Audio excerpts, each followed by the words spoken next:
Hello，我係 Jeffrey 啊。今日我哋再次嚟到海德園咧，去測試佢架高速巴士喎。咁高速巴士有兩條線嘅，788號去中環同埋789號去灣仔金鐘。個巴士站就 exactly 喺海德園背脊。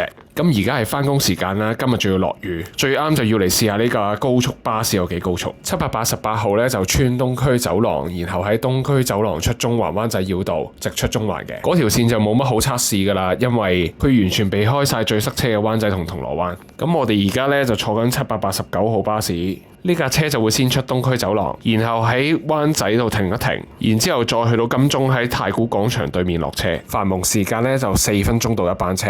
咁你見到788又好789又好，都係出中環或者灣仔金鐘嘅。咁見到邊架車咪上邊架咯。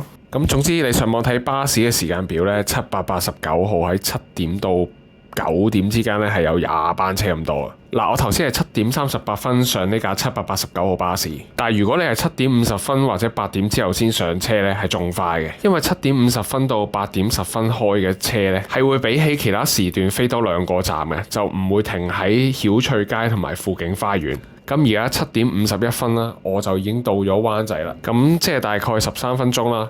咁啊，比起上一次我非繁忙時間搭呢，時間就長咗3分鐘嘅。上次我10分鐘就已經由海德園飛到去灣仔噶啦。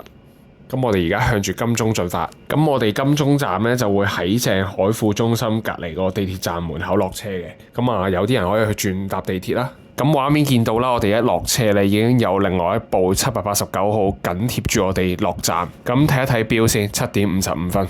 車程總共係17分鐘啊，連20分鐘都唔使。咁我係 Jeffrey 啦。如果你想重溫海德園嘅資訊呢，可以睇翻我上一條片啊。咁如果你想睇地盤同示範單位，可以打電話、WhatsApp 或者 email 俾我。多謝晒。